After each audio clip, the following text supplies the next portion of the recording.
Welcome to the RocketMSP podcast. I'm your host, Steve Taylor. The following interview with Vince Crisler is round 2, recorded just a week and a half after the first interview was released to the MSP community. Based on the conversation I had with Vince, I just didn't feel right without digging deeper and addressing some of the items that MSPs noted on Reddit. To summarize, Dark Cubed is a cybersecurity platform that will integrate with firewalls like Sophos SGUTM, XGUTM, SonicWall TZ and NSA, Meraki MX, and ASAs with firepower, pfSense, nearly a dozen FortiGate, and half a dozen Palo Alto models. See the full list in the description below. A secure connection is established to pass syslog or netflow metadata to Dark Cubed, where they parse and risk score every connection using the software that they wrote. Once the traffic is scored, the platform updates the firewall block list automatically. Once you link Dark Cubed to the firewall, everything is 100% automated. Unlike solutions like FortiGuard IP reputation service or native Sophos subscription features, nothing is being installed on the firewall. All of the processing is done in the cloud, which means your client's firewall resources won't receive a major impact. You won't reduce the throughput or affect the processing power that's needed for other tasks. Vince prefers the NIST cybersecurity framework, which isn't a surprise after his years in the Air Force and then as the Chief Information Security Officer of the White House. Dark Cubed has a knowledge base for technical resources, including documents that show how they align to controls in HIPAA, NIST 171, PCI, and TPN. They're working on getting those up on the website right now. The team at Dark Cubed are all U.S. citizens that are W-2 employees. Because of the unique circumstances of working with some Department of Defense contracts, Vince needs to make sure his team meets certain guidelines put in place by the client. While they could probably check off all the boxes for FedRAMP, they haven't gone through anything official since they don't have access to any confidential data. It's all metadata from the firewall. Becoming a partner is simple to do and free to get started. The Dark Cubed service has no long-term commitments with pay-as-you-go services on a month-to-month basis. I like the sound of Dark Cubed and recommend MSPs check it out. Kick the tires, see how it works. They'll even do a 20-minute demo with you to show you everything and answer all your questions before you even have to get started. There's a ton more information available in the entire interview. Enjoy. Vince, how you doing, man? Great, Steve. Great to be back. Yeah, I agree. It's great to have you back. So Happy New Year. I'm glad you came back so soon. I promise I'm not like a weird stalker or something. Um, I feel like I don't know. I just feel like maybe I didn't ask good enough questions because I put something up on Reddit and there was some I don't know, there were some like mean people on the internet. Uh I don't know if I it's love that it. or maybe I don't know like who hurt them, but or maybe you guys just aren't good. I don't know. So I want to ask some better questions here. All right. Because I see that you according to this guy you have no signs of technical competence. Um so let's talk about that. Let's talk about that. So your product, Dark Cubed. Yep. We did a podcast recording. It got put out a couple weeks ago at the beginning of January 2022. So for those of you that like want some more context, go listen to that. I have the full episode, and then I also made some clips if you'd rather have bite-sized pieces. So you guys do 100% automated threat detection and blocking. So uh, let's talk about that. 100% automated. I can see why that sounds too good to be true. Yep. So how does it work? Well, first off, I love Reddit. I think it's like one of the last few sources of truth in the world. If I really want to know what's going on with something, I go to Reddit and, Mm-hmm. people will be blunt and brash. And so I fully appreciate it. And, I appreciate coming on to have this discussion because like we live in a world right now in cybersecurity where like marketing trumps everything. Mm-hmm. And, a lot of the companies out there don't do what they say they do and get away with it. And, one of the things we've done as a company is how do you walk the line of, you know, having a compelling story, which is what the website is about. Like your web property is about having a compelling enough story that somebody's going to say, I'm willing to take 20 minutes out of my already busy life to talk to you. And, we find that if we get somebody on the phone for 20 minutes, it's a great relationship really fast. It's just getting people to have that discussion. And so, if you haven't ever that played the marketing game, like it's really tough to like the bottom line is we want to be truthful in everything we say, but it has to be compelling, and that's tough. So at the end of the day, what we do is the automation here is you have a firewall deployed. That firewall comes out of the box with a set of really basic rules. I kind of describe it as any, right? You're going to let everything in and everything out. And then it's up to the people that maintain that firewall to ratchet up and down those rules as they see fit to put in advanced protections. You have a lot of firewalls out there that have advanced protection capabilities, right? They're going to do signature based detection. They could do some behavioral based detection. They could have, the ability to incorporate block lists, right? So I can check the box on 5 different block lists and my firewall will sync those block lists and I'll be protected.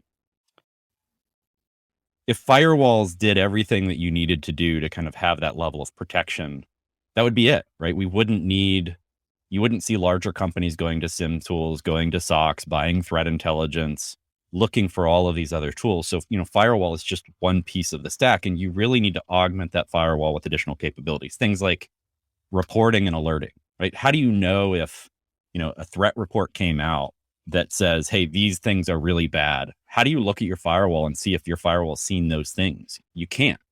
In most cases, that reporting and research and analytics is really limited. And you've got to either go with a free tool like ElkStack or spend money on a SIM tool. The second piece is, the automation of threat intelligence to protection. So you can, on your firewall, you can say like, I want to subscribe to this block list and anything that's on that block list, I want to block. Right? It's a great concept. What always happens is we end up with this issue of false positives, right? So something ends up on that block list that probably shouldn't be. Somebody in your network gets really upset because they're blocked from something that they're blocked from that they don't feel like they should be. And then you're left with this binary black and white choice of, okay, I got to turn off that block list or I've got to turn it on. And so the automation process we talk about at Dark Cubed is how do you look at all of the sources of intelligence and information out there? How do you make decisions on what's good, unknown, and bad in a level of confidence? In that level of confidence rating and the algorithms we use for that is where some of our secret sauce comes into play. So and I use this example, it's really over the top, but if 8888, which is Google's DNS, ends up on a block list, we ignore it because there are lots of reasons, lots of signs that indicate you should ignore it. Your firewall would consume that and block it.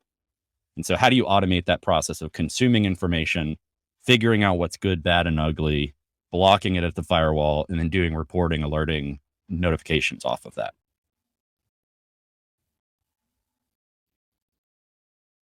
Oh, you're muted. The common phrase today. These things happen, right? Well, I'll tell you, if I were doing it, I would probably just not look at the logs or check for issues or anything. That way I don't have to worry about any issues or having to make any changes. I think that's probably the best approach. Just ignore it and you're not accountable for it. Exactly. Exactly. I'm glad, you're getting it. I get You're it. getting it. Let's stick our head in the sand. Uh-huh. That's actually how I like to go through life, by just sticking my head in the sand and pretending something isn't happening. It works pretty Love well until it doesn't. it. Yep, for sure. All right. So you've got a really cool sounding product. So let's talk about something a little bit deeper. Let's talk about cybersecurity, like the concept, not the product.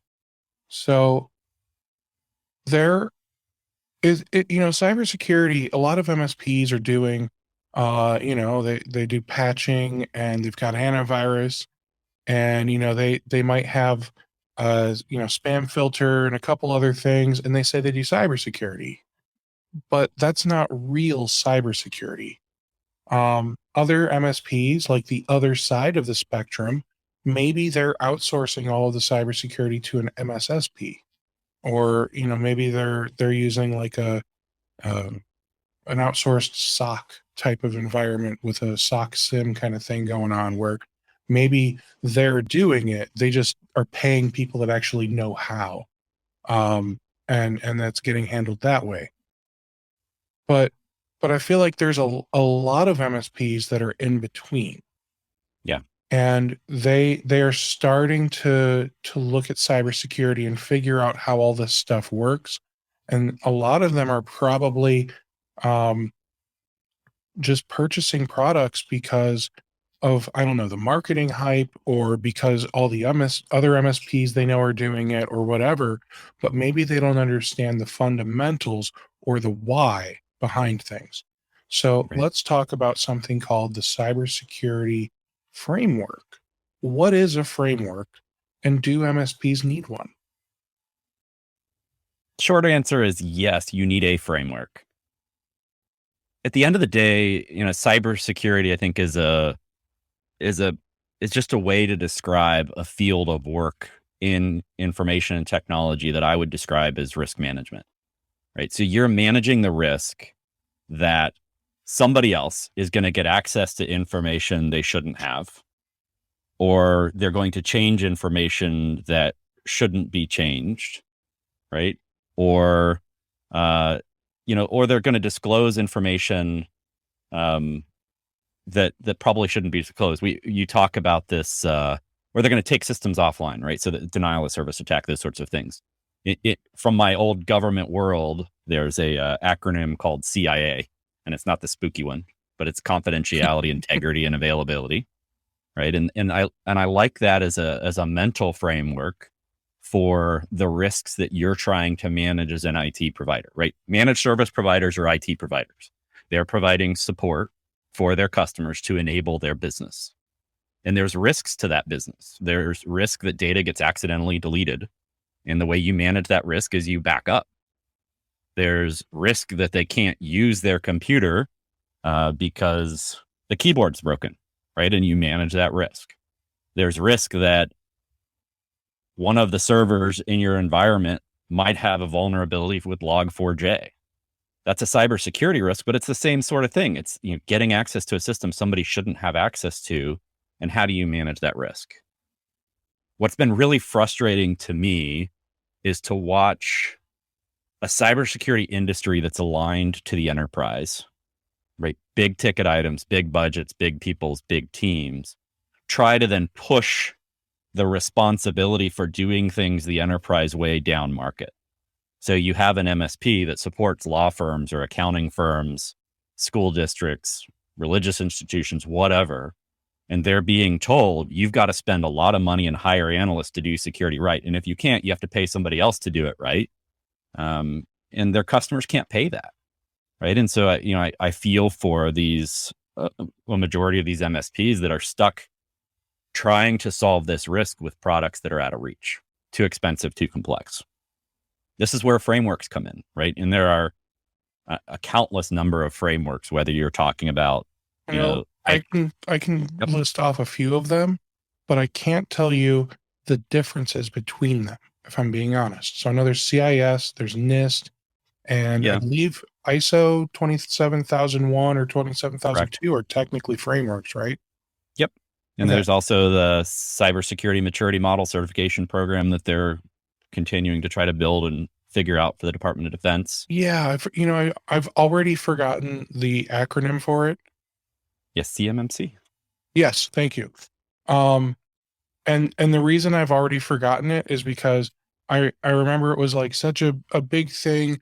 All of these, security experts and MSSPs or whatever there are, they were, you know, doing these training courses on CMMC because it's the wave of the future and everyone needs to know it and whatever stuff they're going to sell you.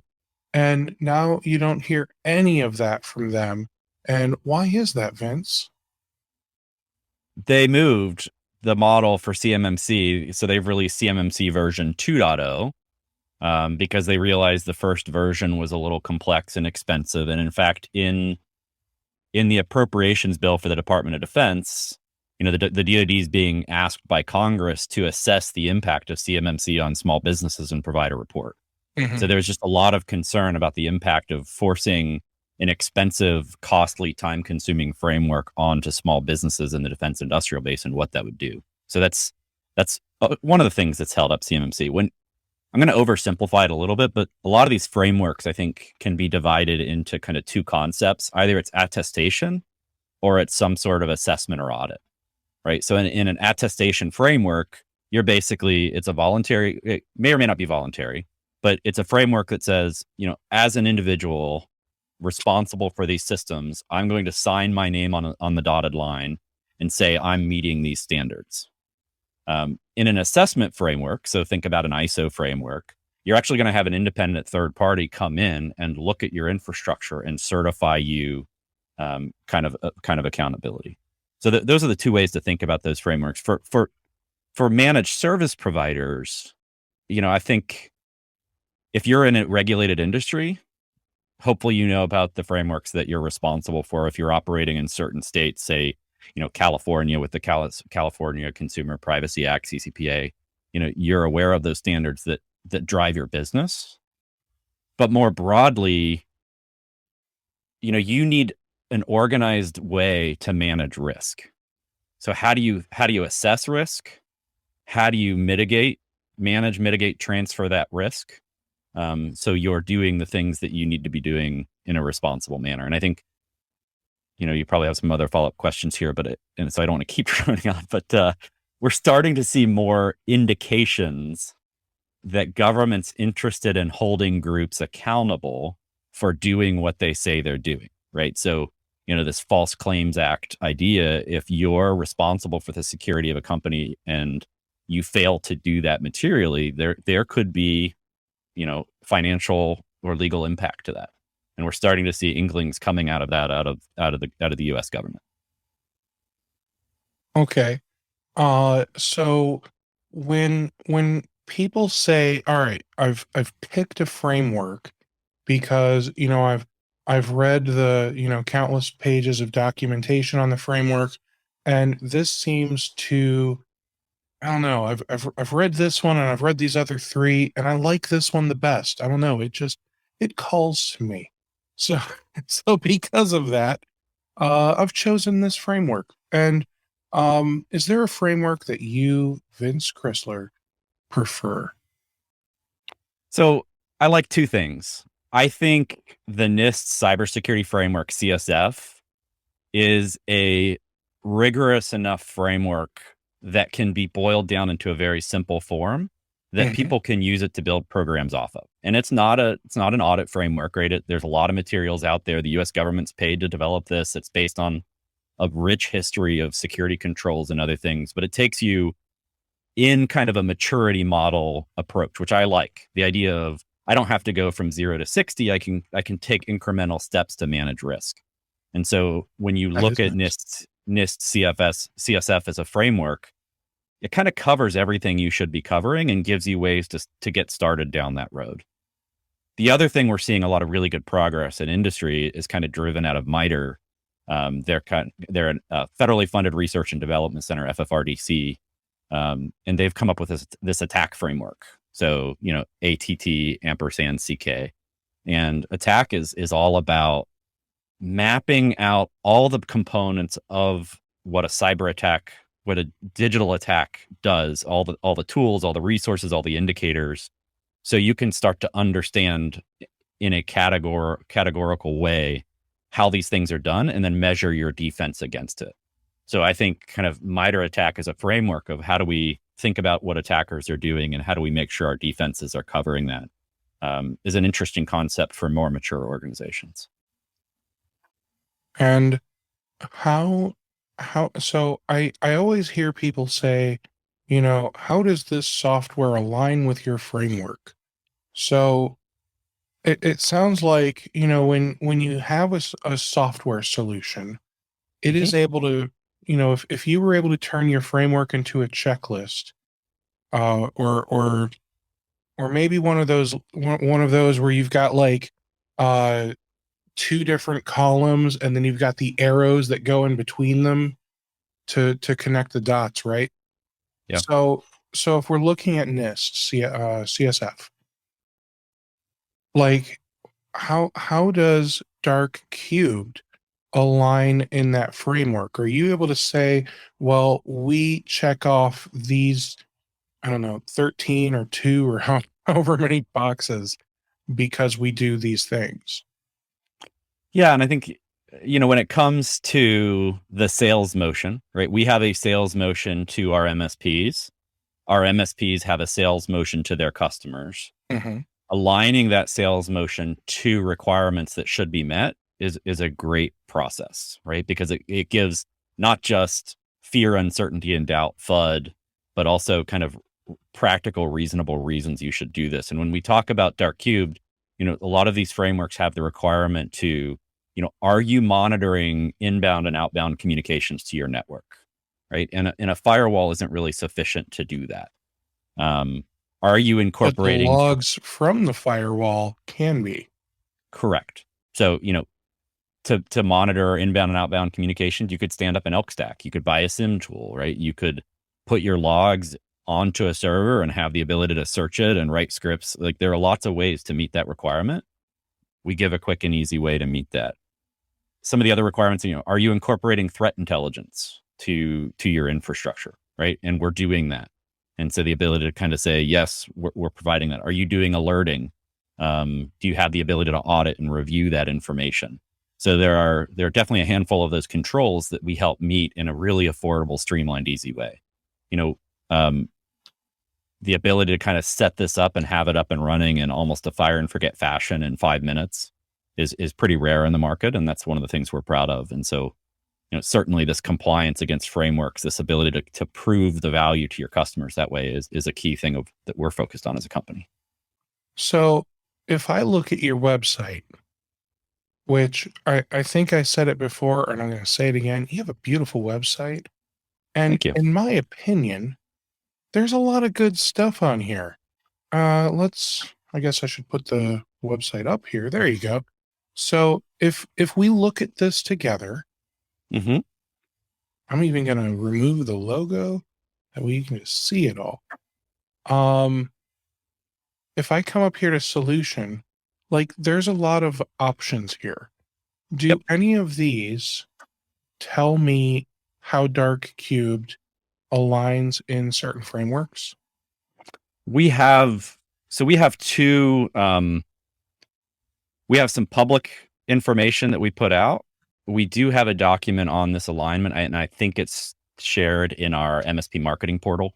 So we have the stuff that we're putting up on our website publicly for everybody, and then we have content that we put in our portal for our MSPs that they can brand themselves, right? And use a part of that. Well, and the reason I ask is because, MSPs, maybe they just want to know that information. Like maybe they don't even want to talk to you guys or your sales team until they know how this is going to align in the framework. And, if you're able to list off, almost use like the different portions of the framework as like the heading, and then you talk about here's what we do, and maybe you're not going to say how we do it because maybe that's the secret sauce, right? But you Right. can say here's what we do, here's how you can review it or audit it to see that it's doing it, Yep. So that way you can check off this box in this framework. Yeah. I think that would be huge for MSPs that are considering your product and aren't yet ready to talk to you guys. That's a great piece of advice. I'll get the team on it. Thank you. Now, one thing I do like is you've got some responses here. You know, the KS supply chain, Atera. I didn't even know there was an Atera attack in August. Yeah. There are a lot of examples of people using Atera as a free tool, right, to do command and control for bad actors, right? So, you know, I like to say like a lot of these RMM tools are just malware being used for legitimate business purposes. I think they are tools that you should actually absolutely have. They're very valuable, but they can be used for bad purposes. Mm-hmm. I agree with that. Um, a pet peeve of mine from a marketing standpoint, Vince. It's my pet peeve as well. I know what you're going to say. Is making Well, things behind a wall of registration. Like, I want to be able to access all this information without having to register. Is that what you're going to say? well, oh no. From a Oh, marketing good. standpoint, I get it. Okay, Yeah. I get it. You know, making it available without the registration would be super great. But if people want to see this, you know, maybe they need to give you an email address or whatever. No, Yeah. my pet peeve is, all right, this is, which one is this? Enhancing MSP revenue brief.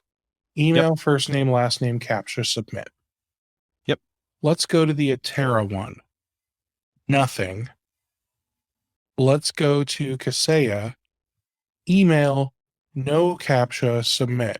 So it's not that you should or shouldn't. It's like pick one, man, and be consistent on your forms. I love it. I love it. That's my pet peeve. You're killing me. It's great. All right, so I know we talked about pricing last time, so if you guys want Yeah. to listen to that kind of stuff, go listen to the last episode. We talked about kind of how this thing works. One of the things I recall is you are grading the internet, right? You're giving every domain a score.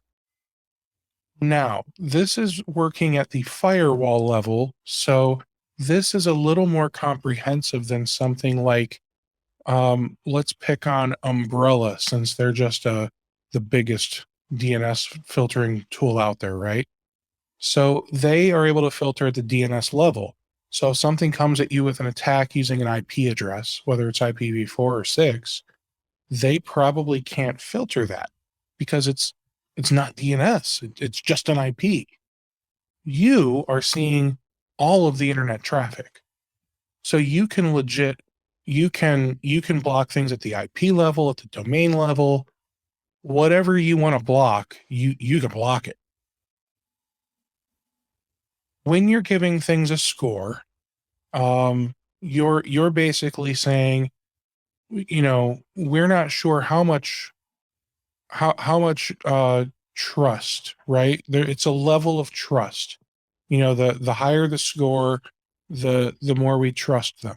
And there's a threshold, and if they're below that threshold, then it's probably blocked, or maybe it's behind a "Are you sure you want to do that?" button, or you know, any number of however it works. It doesn't matter for what I'm about to say. Um, am I correct so far? Fundamentally, yeah. There's kind of a primary rule of the way the internet works, which is, you know, one computer talks to another computer. They find each other based on IP addresses, right? So like that IP address is ground truth. The DNS system sits on top of that and basically maps kind of a human readable domain name to an IP address. And so what these DNS protection companies are doing, DNS Filter, Umbrella, and others, are basically saying, look, we can look at the queries, we can look at the IPs you're going back to on the back end. If we see something bad, either because it's gambling site and you don't want to allow gambling, you can redirect that domain name to an IP that's like a sinkhole or a block list. There's a lot of value I feel in DNS protection capabilities. You can do a lot of good there. And you're right. In the gap is, if I write malware that doesn't use DNS, it just talks to an IP, I can sidestep that completely and there's no protection. If I'm scanning infrastructure from the outside in, like we see with Log4j, right, DNS protection doesn't solve that because, it's an IP address trying to look for a vulnerability. If they pop that, they're communicating back to an IP address, and your DNS system would probably not protect you from that at all. And so we are primarily focused on kind of using IP intelligence and other data to say, is it good, neutral, or bad, and how confident are we in that assessment based on a bunch of factors? And then how do you automate that away? One of the questions that somebody asked, and I think this is a good question. It wasn't just, let's pick on the new guy or whatever, right? Have you found anything different from what FortiGate offers natively?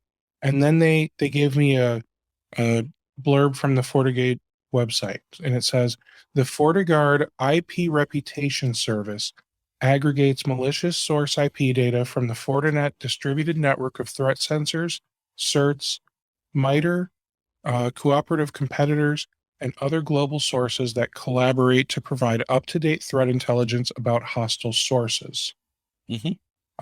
Near real-time intelligence from distributed network gateways combined with world-class research from FortiGuard Labs helps organizations stay safer and proactively block attacks. I mean, that sounds fancy. And at surface level, it sounds like they do the same thing as you. Yeah, and I think when you look at technologies like that and you're incorporating it into your firewall, your firewall is going to detect and block bad things as a result. But what if you want to go back and look over the last week or over the last month at what's been happening? What if you want to look for specific IPs and see if they've shown up on your network? Right? That's all stuff that's lacking from these sorts of solutions in the market. You kind of have to trust with very limited ability to verify that the company is doing what they say they're doing. And second, one of the unique features about the way we're doing this is it's a very simple, elegant UI on top of all of your customer firewalls. So you're bringing all the management of all these firewalls into a single pane of glass. And what you find is, great if you have a FortiGate. So say you have 500 customers and 50 of them have FortiGates, right? Okay, what do you do for the rest of them, right? And so you're trying to patch together disparate services and products. Again, we let you integrate all of those into a single platform, get visibility into what's happening, get reporting, get alerting. So, it's part of the solution, but it's not the entire solution.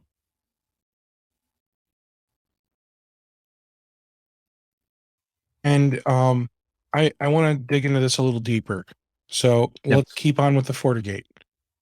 You said it's basically doing everything on the FortiGate with its IP reputation service.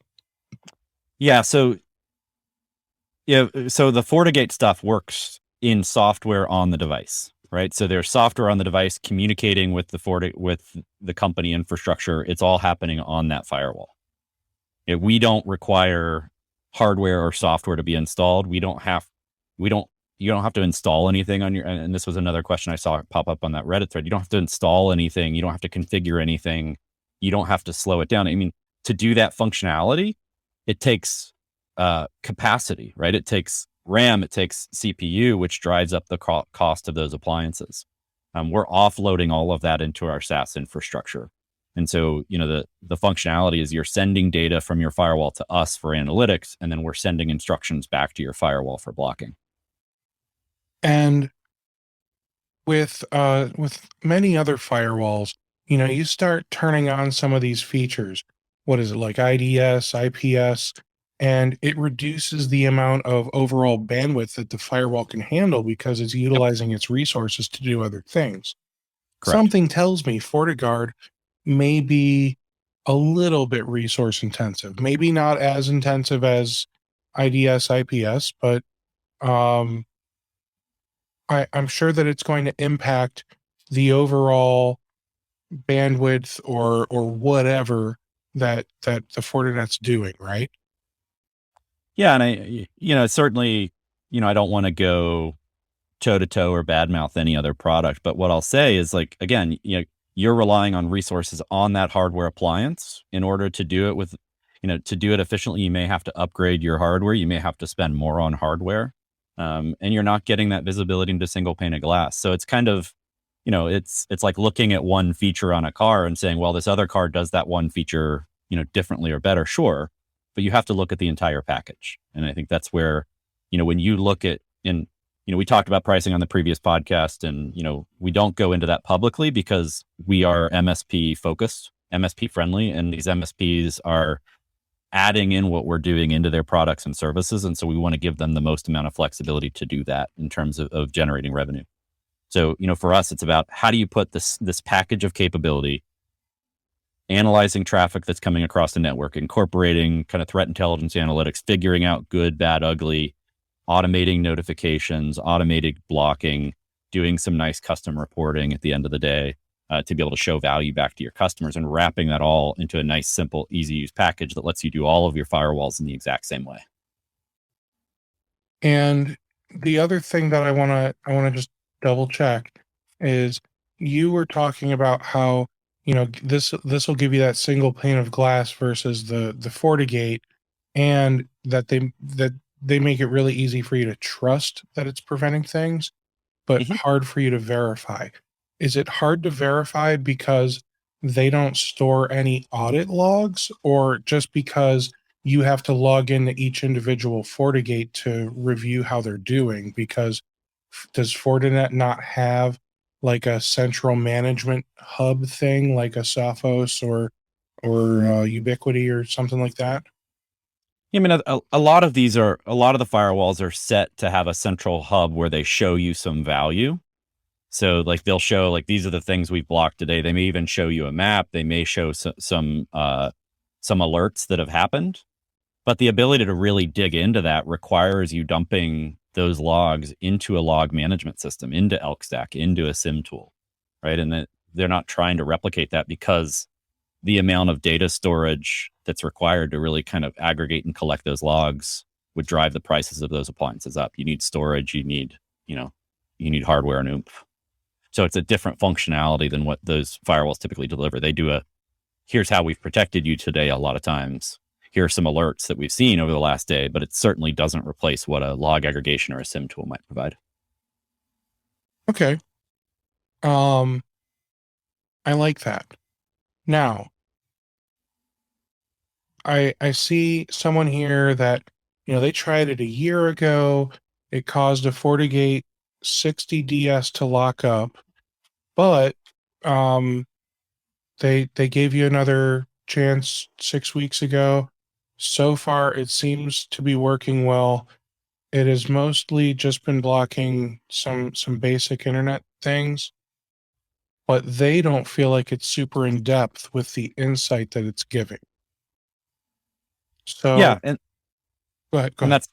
that's fair. I think, we've come a long way over the course of the last 2 years, pivoting from a hardware model, which we were in our early days, transitioning into a SaaS infrastructure, and then rebuilding that infrastructure over the course of the past year to be much more scalable, drive down cost, increase performance. So, we've had, it's one of those things that's kind of heartening as a founder when you've been with a company for a long time, is to have companies that may have tried you out in your early days and, just weren't happy, and then are willing to give you a try again later, and they're happy with what you're doing. Like that feels good, that you didn't burn those bridges, even though it wasn't a good fit, and they're coming back and they like what you're doing. We have a couple of examples of that kind of in the past month where people have come back and been pretty excited. In terms of the simplicity, we are trying to walk this line between, what a SIM tool and threat intelligence might provide, and what you need to be able to do the simple automation protection of a network.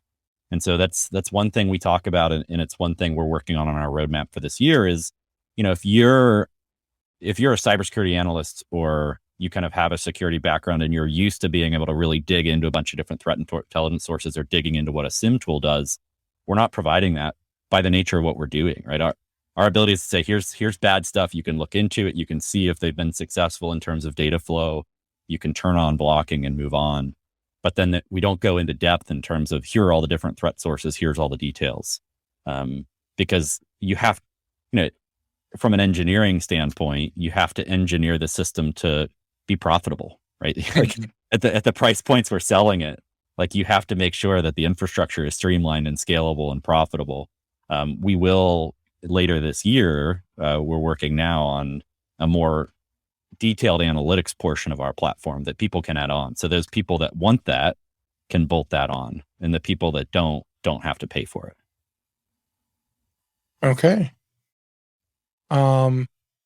Somebody said that claim your threat lists are pulling from more sources and better. It's appealing based on pricing and the ability to have a single blocking platform for multiple different firewall vendors. Mm-hmm. I want to focus on that claim their threat lists are pulling from more sources and better. So I just want to clarify, you don't have some magical list of sources that no other cybersecurity vendor has, right? No, and most people don't. We Yeah, have some. I wouldn't think so. I mean, you're all Yeah. you're all getting the data from similar places, if not the same places. You're probably paying one of these big vendors that all they do is cybersecurity, like make these lists and all that stuff. I can't even think of the one's name, but he's been on my podcast. I'll think of it like in a few hours when it doesn't matter anymore. But Yeah. excuse me. But basically, I don't think that the magic is where your data is coming from. So the magic for us is, and there are lots of terms, and I feel like it's hard to talk about a lot of these topics without getting into marketing world, like marketing terms that everybody's overusing. But like this idea of like a community-based defense, herd defense model, right? So the ability to say, if somebody out there knows something is bad, then we want to be able to really quickly take that knowledge and insight and protect our customers without them having to think about it or do anything, right? So that requires not just saying, I'm gonna pay for one list and because it's gonna make me look good. It's saying I'm gonna cast my net far and wide to a lot of different sources, and each source is gonna have kind of some trust associated with it, some badness in terms of what sort of content it typically has. And those all inform the algorithms in terms of how bad we say something is and how confident it is. A great example, we put out a little bit of a report on Log4j. And one of the lines we talk about in there is like there's like 50 vulnerabilities a day that were discovered in 2021. And so like, how do you keep yourself from getting underwater? And part of it is our approach. So when you look at Log4j, there's the vulnerability side, right? You may have infrastructure that's vulnerable. You have no freaking clue what's vulnerable because it's hard to find out. A lot of scrambling in terms of which products were affected, which weren't. But how does that Log4j vulnerability get exploited? It gets exploited by a threat actor coming from some other location IP and touching that infrastructure to pass in that string to see if it's vulnerable. And there's a lot of great resources. I mean, one of the companies that we really love is a company called Gray Noise. Andrew Morris is in the DC area, built a great company. They have this like global sensor grid where they, within a very short period of time, are able to see people that are scanning for Log4j vulnerabilities. Right? They're seeing people that are scanning the entire internet looking for vulnerable servers. And if you have a vulnerable server, you're going to get popped. And so we incorporate Gray Noise intelligence into our platform. So every IP that's coming through our platform, as people see it, gets bounced against Gray Noise. If somebody's scanning for Log4j, Gray Noise flags them as bad, gets scored as bad in our platform, and our customers protected. Right? And so that's sort of a mindset. It's not like threat intelligence is great if you have analysts and research and that sort of stuff. Our point is, how do you look at the world of threat intelligence and the details that's out there and use that to automate protection for the mass market? And we're not going to catch everything all the time, but we can reduce your attack surface significantly in buy time for all the other things. And the analogy I like to use here is if you think about like your neighborhood. I don't know if you've ever had it happen in your neighborhood where somebody's like, oh, my car got rummaged through and like stuff got stolen out of my car.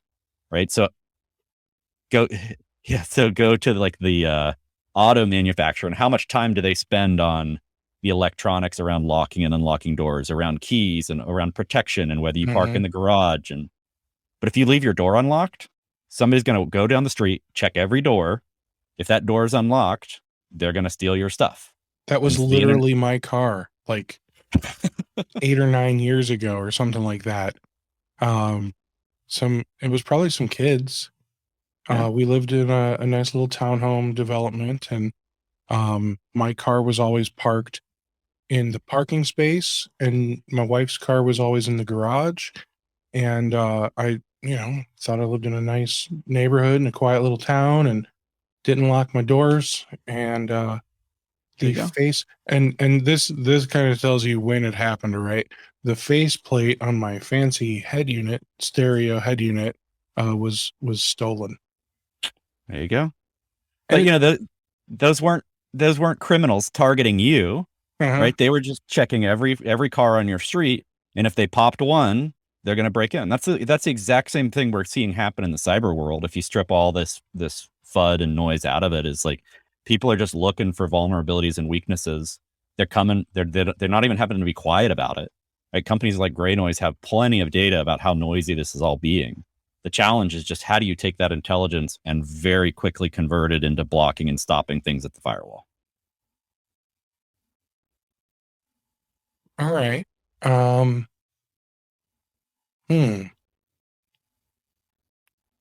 like what I heard, and that I was able to look in my email because I knew it was going to bother me.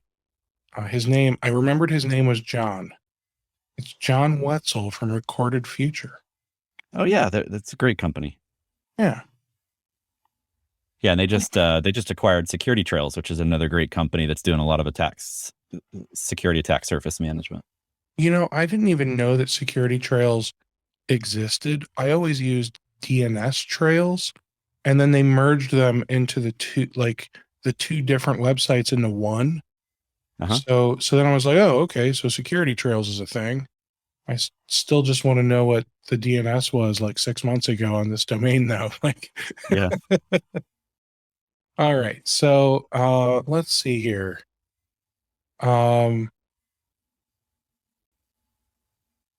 It installs on the FortiGate? No. Somebody even corrected him and said it's not an installation, it's a sensor integration, and their software runs somewhere else. Is that accurate? Sensor integration? Yeah, I mean you can send data from your firewall to us. And in most firewalls that involves like remote syslog connectivity, right? You just point your firewall to us. There are some firewalls that we have to do some custom integrations to get that to work the way it should. But in most cases, it's just you're sending an additional source of syslog to us for processing in our SaaS infrastructure. Got it. And then the guy who said it runs on FortiGate, he said, I'm sorry, but it's still unclear how that would be implemented, and their site is useless. Does your website explain how this is implemented? Yeah, we have a number of solution briefs up there that, we're happy to have people look at. I think one thing, and, going back to your comment, like where I jumped in, like as a tech geek, like there are things I hate. I hate having to like register to download something. Sure. I hate having to like talk to somebody for a demo. I'd rather just be able to try it on my own. But in terms of building a company and building relationships, like there are things we have to do that, may or may not align to that. Like we want to talk to people that are interested in this. And what I can promise you is like our sales team is not pushy. They're straightforward and honest. If it's not a fit, it's not a fit, and that's fine. The call is, a 20 to 30 minute demo and you're done. So we're pretty rock solid in terms of like, how do we be blunt and open and honest in that process and not salesy, punks. But we have found, and we can prove it, we can prove it based on the numbers, is like, if you just have a conversation with somebody about what we do, we can answer all those questions really quickly and figure out if it's a fit or not. And it's really hard because, and I kind of describe it as like the Gartner Magic Quadrant problem, right? Like the cybersecurity industry has all of these like product categories, and we're kind of cross-cutting because we're an integrative platform. And so it's kind of hard to describe it. But once you see what we do and how we do it, it's pretty simple. And we also do, the first 30 days is free. And what we tell everybody is, look, try it for free for 30 days. If we don't do what we say we do, then no harm, no foul. It only takes 5 to 10 minutes to set up. So let's go. Right. So let's put our, the proof is in the pudding, so they say. All right. There was a couple more on here that I wanted to talk about. Ultimately, we used it internally, and the price and features, how it worked, they were all good.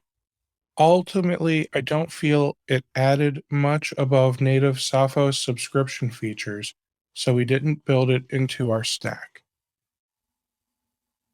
That's fine. Yeah, and I think do you so no, and I get that. Like, look, yeah. If we're talking Pepsi versus Coke, that's what I'm trying to suss out. Is like this versus the Sophos subscription stuff, is that like Pepsi versus Coke, or is what you're doing different? Like, if they're not seeing it's adding much above the native Sophos subscription, then okay, but it's adding something above it. You just said it yourself. And yeah. maybe I don't know, maybe they're just getting lucky with what the clients or I guess with what their network is getting, tested against, so to speak. When you only implement something on a single network as a test case, it is, in my opinion, difficult for you to really gauge, all right, I don't know if it's doing a whole lot, but I don't hate it, so maybe I need to expand my environment. Yeah, and I would say it's not a Pepsi versus Coke, unless you're talking about, if you're managing 5 firewalls, like, and I don't fault anybody for making informed decisions however they see fit.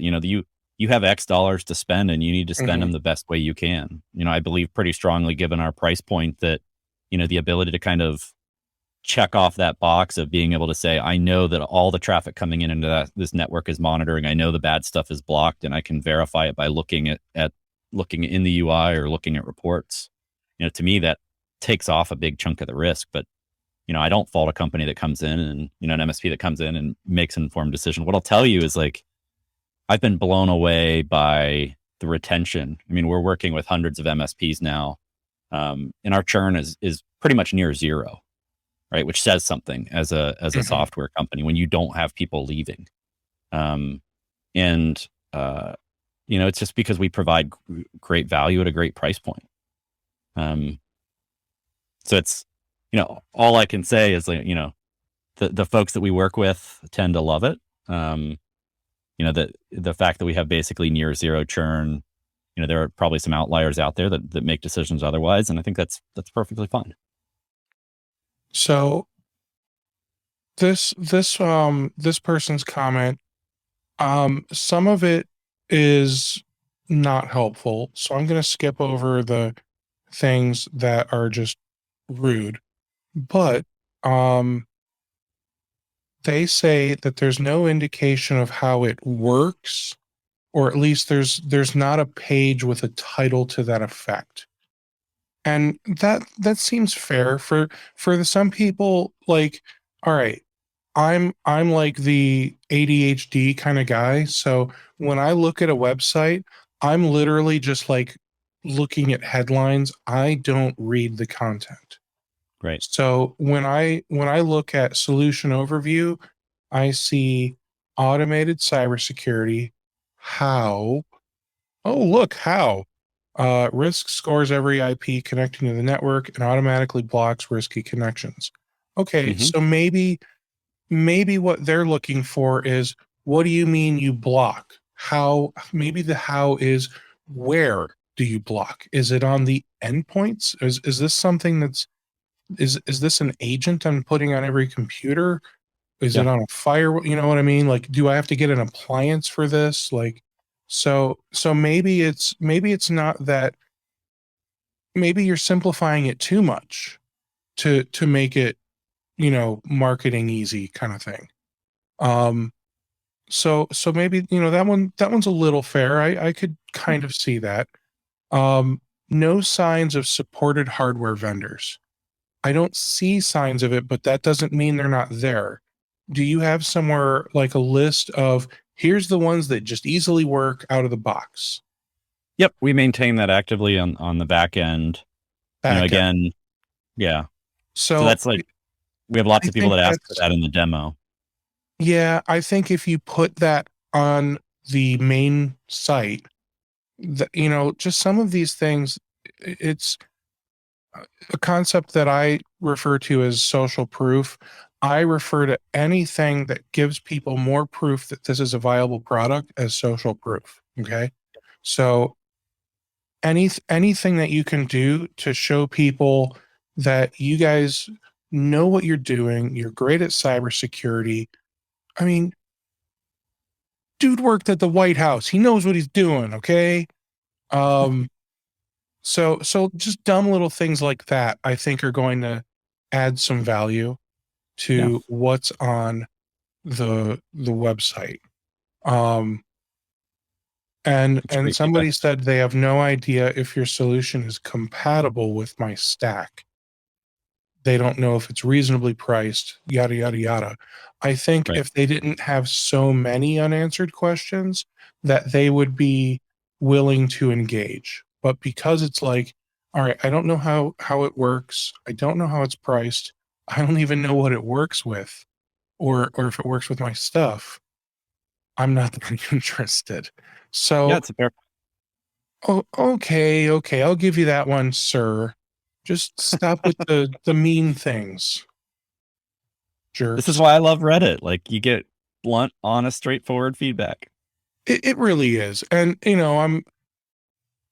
I I see the value. I get excited about new tools. I mean, I you don't know my story, Vince, but I'll give you the quick version. Started an MSP in 2009. Um, After working for an MSP for 3 years, and then I've been in tech since before I graduated high school. Um, so started my MSP in 2009, and uh, I hate selling. I'm terrified of it because I'm terrified of having somebody say no.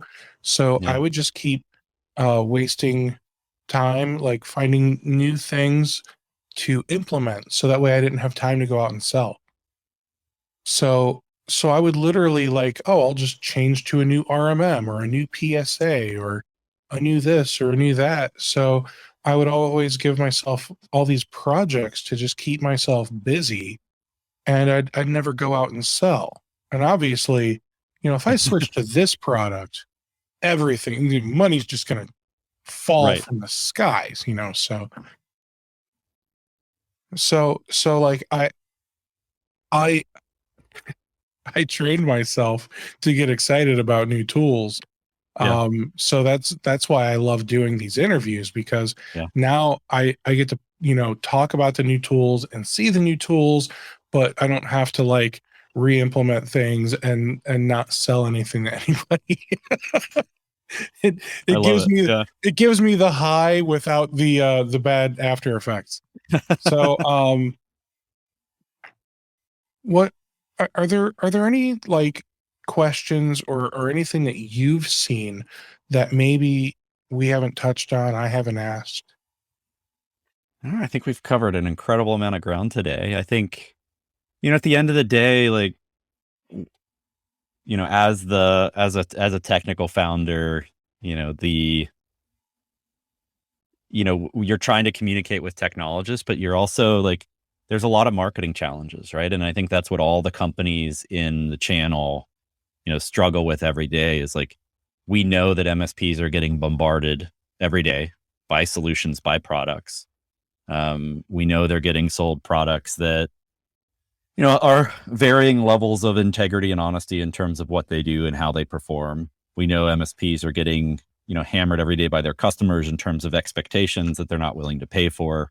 So it's just a tough, hard environment. And I think, the ethos of our company is like, how do we solve this mission of protecting as many companies as possible? And it's down market focused, right? It's not, I think if you're an enterprise with lots of money, you can buy any tool and hire any people and manage risk pretty well. Down market, there's a lot of gaps. And so it's our mission is, how do you solve that? And our ethos is like, let's be blunt and honest and open. And, that's the team that we've built. And I have, I understand why people look at us through the lens of other companies. Like, that's what we're trained to be dubious. We're trained to like, this is all BS. And it's hard to counter that. And the only way you can is just by, discussions like this. I love it. Right. Like, let's just put down the facade and just be open and honest and have a reasonable discussion. And that's what we do with our customers. And that's why our customers love us and are loyal. Good. I made another post where it was vague and it had nothing to do with your company or any particular cybersecurity company. I just said, what are some questions I should be asking or thinking about or whatever when it comes to cybersecurity vendors and when I'm interviewing you guys. And I said, all right, like here's some examples, like, where do you get your security feeds from? How many do you use? Are your developers all W-2 employees? Are they in the US? FedRAMP. Is there a contract term, or is it month to month? Like all of these examples. And one guy, I actually think I like his response, and I want to read all of it to you. He said, except for your last question, most of these are fairly meaningless questions. Generally, all the security vendors provide a similar level of protection, and all can point to a third-party test proving they are the best, which makes that metric useless. Many of the larger vendors rely on their own threat intelligence, which is often better than relying on multiple lower fidelity or noisy threat feeds. Having multiple threat feeds does not make them any better or worse, although support for sticks and taxi, you know what those are, right? Yep. Allowing you to ingest multiple threat feeds of your choosing is a good feature to ask about. So I'll pause there. Do you have support for that? Will you support it? So like the Sticks Taxi framework is basically an XML framework for sharing information between organizations. We, at one point in our company's history, we had the ability to export data in like a Sticks Taxi format. But the market we're serving don't have analysts that are sharing information back and forth, right? You're not.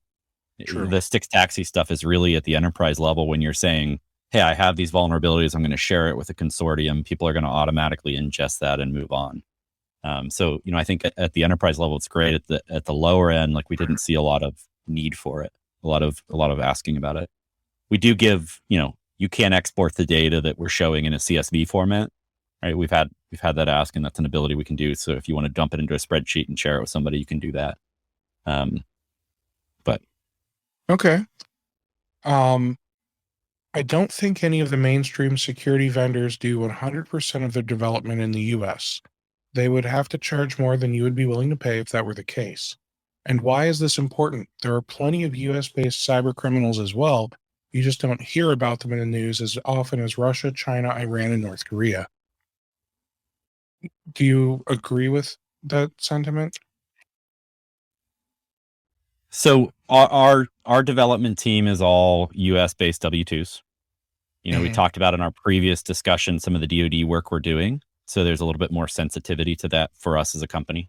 My background coming from Department of Homeland Security, coming from the White House, I certainly have opinions of what going to low-cost overseas resources exposes you to in a supply chain context. So, not that SolarWinds was a result of this, but think about the idea of SolarWinds where you have backdoors embedded in code that you don't know about. and that becomes easier to do the less control you have over your development resources. But I certainly don't fault, companies that say, for, maybe this AV platform or whatever else we're doing, like there's a need to have low cost resources to develop it and get it out at the price point.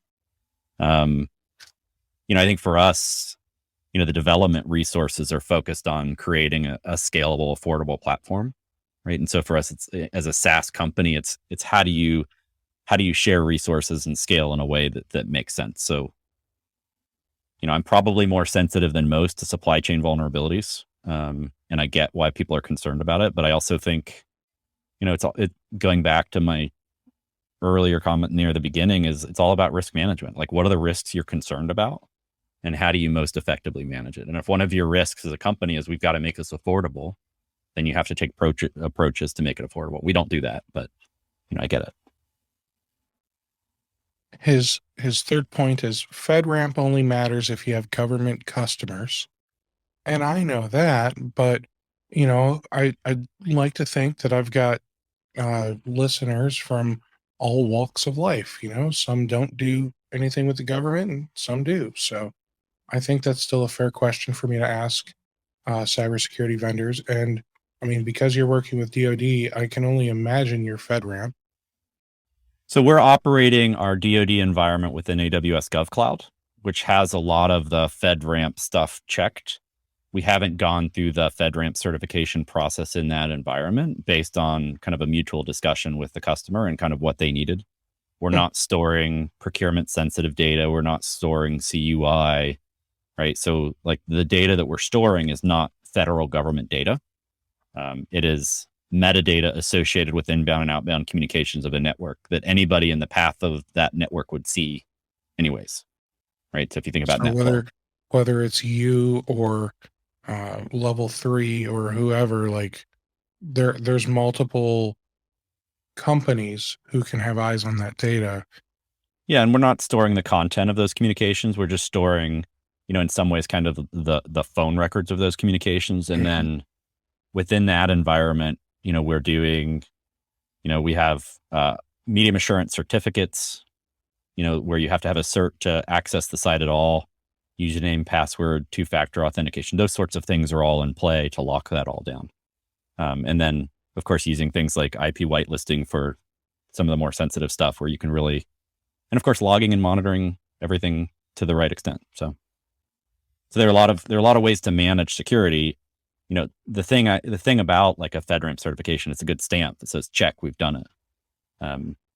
On the commercial side, anytime we have anybody that's concerned, you can imagine we get all walks of life.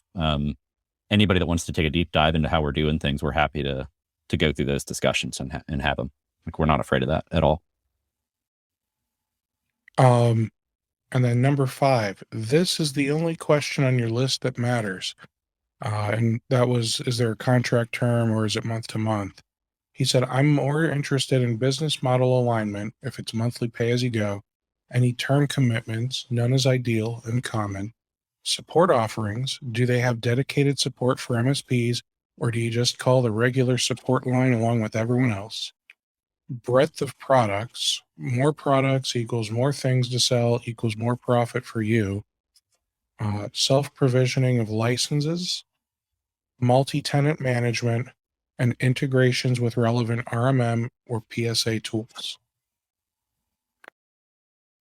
So I agree, in the channel, you've got MSPs that are dealing with customers that come and go and, requirements change. And, as a SaaS company, there's a lot of pressure to say, if you sign a 1-year contract and you take money up front, you can manage cash flow more effectively. Like there's a lot of pressure in the software environment to do those things. As a company, we're month to month pay as you go, right? Because to me, that's the only way to continually show value in this MSP channel, to know like that you're like, when I talk about near zero churn, it's one thing to say, we have near zero churn with annual contracts. It's another thing to say every one of our customers can walk away at any point and they're not, right? That means something to me in terms of knowing we're providing value. When it comes to the breadth of the products we offer, we're very focused on this network protection firewall market. We're expanding this year. I mentioned the advanced analytics product. We're also looking at a partnership on the DNS protection side. We're also looking at cloud and other SaaS infrastructure. How do you start to instrument and protect that in a similar fashion? So, we know for sure as a company, just as on the MSP side, working with one company that offers more products and services provides more ability to generate revenue. For us, it allows us to have, generate more revenue per MSP. So it's a mutual relationship there. The more products we offer that are good, the better that relationship is. Mm-hmm. Everything we do as a company is on a self-service model, right? So our MSPs can provision and configure as many customers as they want without picking up the phone and talking to us, right? And part of the process is, early on in the relationship, we make sure they know they're trained up on how to do it and do it right, and we provide the support around it. But if they want to go off and deploy, 100 firewalls on their own, they do it, and our customers are doing it all the time. There's very little friction in terms of that process. On the support side, we're MSP channel focused, and we have our support team from tier 1 to up to tier 3 is available. We have, mostly email driven. We don't have a call center. But you call our number and it'll direct you to somebody that'll help you, but it's mostly email driven. We manage those tickets. We respond. Our customers across the board are very happy with that support. We're going back to the same messaging. We're blunt and open. If we don't do something, we say, we'll get it on the list and we'll get some more detail on what you're looking at doing. And because the way our platform is designed and deployed, we don't run into a lot of customer support issues. And when we do, we're responsive and helpful. So, got it. And there is one last thing. This is my last question, at least. How can I report a vulnerability to your product? So we don't do, like, I'm a big fan of people that do like vulnerability disclosure programs and that sort of stuff. We don't have that deployed today, but if somebody were to see something, I would, if they email us, they'll get a response. Okay. Is there SLA or anything that you're going to make them sign? Or maybe not. This guy said SLA. Are you going to make a sign NDA. like NDA? Around a vulnerability? Yes. I think it depends on the vulnerability, maybe. It does, but to me, like, if bad information only gets worse with time. Like, if you've got a problem with your stuff, then you need to be made aware and you need to fix it, right? Like, that's it. Like, it's pretty simple. I know some of the guys who want to disclose a vulnerability. It's like, all right, you can pay me, and some companies just don't have that built into the budget. So if you can't pay me, then let me write about this once you've got it resolved. Yep. So it sounds like as long as you've resolved it and it's no longer an actual vulnerability, you're cool with them posting about it. And making themselves look good. Cool. Okay. So I feel like that answers all of the questions I should have asked you, and we should have discussed some, maybe not, we shouldn't have discussed some of these things because some people are just, like I said, they're just mean on the internet, man. And we can handle it. Yeah. I hope your feelings weren't hurt. No. And I mean, we always encourage open and honest communication with our customers. Good. And like, not wanting to hear bad information is just a great recipe for confirmation bias. Mm-hmm. So I get it, man. Well, thanks very much for doing this. I appreciate it. I appreciate your time. It's been great. Look forward to the next one. Let's see what the interwebs say this time. Time will only tell.